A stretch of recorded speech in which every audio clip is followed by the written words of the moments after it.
আসসালামু আলাইকুম, welcome back to my channel. আমি আছি মারুফা আক্তার। এইচএম ভ্যারাইটিজ চ্যানেলের পক্ষ থেকে আলহামদুলিল্লাহ আমি ভালো আছি।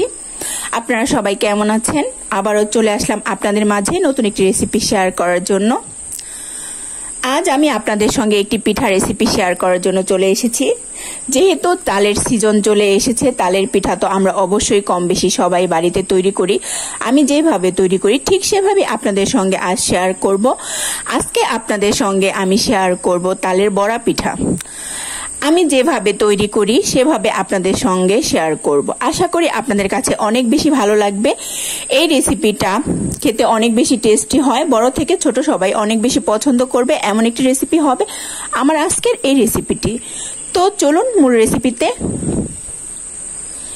যেহেতু তালের বড়া পিঠা, প্রথমে এখানে আমি তাল নিয়ে নিয়েছি। এখানে আমি 2 কাপ পরিমাণ তাল নিয়ে নিয়েছি। তারপর এখন আমি অ্যাড করছি এখানে হাফ কাপ পরিমাণ সুজি। অবশ্যই আপনারা সুজিটা দেওয়ার জন্য ট্রাই করবেন। এখন এখানে আমি অ্যাড করছি 1 কাপ পরিমাণ চাউলের গুঁড়ো। এটা আতপ চাউলের গুঁড়ো।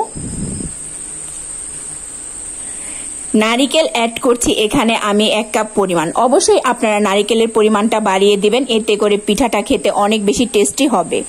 1 কাপ পরিমাণ ইউজ করছি এখানে আমি চিনি। চিনিটা যে যেমন মিষ্টি খেতে পছন্দ করেন সে তেমন অ্যাড করে নেবেন। এখন আমি অ্যাড করছি হাফ কাপ পরিমাণ আটা। আপনারা চাইলে ময়দাও ইউজ করতে পারেন। এখন এখানে আমি অ্যাড করছি পরিমাণ মতো লবণ, মিষ্টি খাবারের ব্যালেন্স ঠিক রাখার জন্য। এখন এখানে আমি অ্যাড করছি হাফ টেবিল চামচ পরিমাণ বেকিং পাউডার। অবশ্যই আপনারা বেকিং পাউডার ইউজ করবেন, বেকিং সোডা ইউজ করবেন না। এখন এখানে আমি অ্যাড করছি একটি ডিম। অবশ্যই ডিমটা দিবেন, এতে করে পিঠাটা অনেক বেশি টেস্টি হবে। এখন আমি হাতের সাহায্যে খুব ভালোভাবে সবগুলো উপকরণকে মাখিয়ে নেব, এতে করে খুব ভালোভাবে মিক্স হয়ে যাবে। এই তো দেখুন আমি খুব ভালোভাবে সবগুলো উপকরণ মাখিয়ে নিচ্ছি।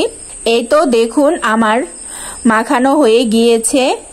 এ পর্যায়ে আমি গুঁড়ো দুধ দিতে ভুলে গিয়েছিলাম। এই পর্যায়ে আমি এখানে গুঁড়ো দুধ অ্যাড করছি। এখানে আমি প্রায় হাফ কাপ পরিমাণ গুঁড়ো দুধ ইউজ করেছি।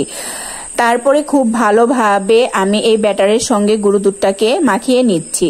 অবশ্যই আপনারা খুব ভালোভাবে মাখিয়ে নেবেন, এতে করে গুঁড়ো দুধটা খুব ভালোভাবে মিক্স হয়ে যাবে। এই তো দেখুন আমার ব্যাটারটা মাখানো হয়ে গিয়েছে। এখন আমি ব্যাটারটাকে প্রায় 1 ঘন্টার মতো রেস্টে রেখে দেব। এতে করে যেই সুজিগুলো দিয়েছিলাম সবকিছু ফুলে যাবে এবং পিঠাটাও অনেক বেশি ফুলকো ফুলকো হবে। ফিরে আসলাম প্রায় 1 ঘন্টা পরে। এখন আমি পিঠাগুলোকে ভেজে নেব। এই তো চুলায় আমি আগে থেকে প্যান বসিয়ে দিয়েছিলাম। এখানে আমি বেশ খানিক পরিমাণ তেল দিয়ে দিয়েছি। তেলটা গরম হলে এখানে আমি দিয়ে দিচ্ছি পিঠার যে ব্যাটারটা তৈরি করেছি ওই ব্যাটার থেকে এখানে আমি বড়া পিঠার শেপ দিয়ে দিচ্ছি। আপনাদের যেভাবে পছন্দ হয় আপনারা ঠিক সেভাবেই দিতে পারেন।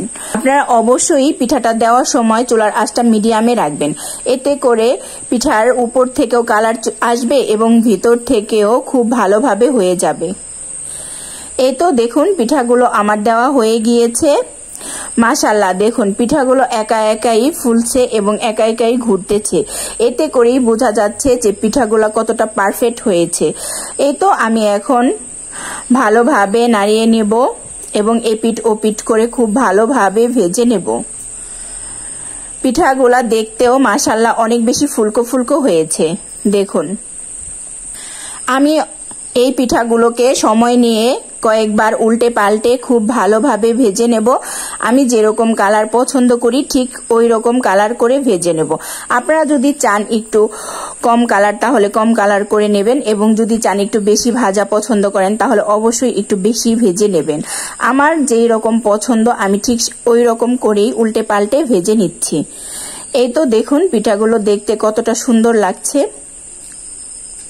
এই তো দেখুন আমি প্রায় 3 থেকে 4 মিনিট পর্যন্ত পিঠাগুলোকে মিডিয়াম আঁচে ভেজে নিয়েছি। এখন আমি যেরকম কালার পছন্দ করি ঠিক ওই রকম কালার করে উঠিয়ে নিচ্ছি। এই তো তেল ঝরিয়ে আমি এইভাবে পিঠাগুলোকে উঠিয়ে নিচ্ছি। মাশাআল্লাহ পিঠাগুলো দেখতে অনেক বেশি সুন্দর হয়েছে। এই তো দেখুন মাশাআল্লাহ, পিঠাগুলো দেখতে যেমন বেশি সুন্দর হয়েছে, খেতেও মাশাআল্লাহ অনেক বেশি দুর্দান্ত হয়েছিল।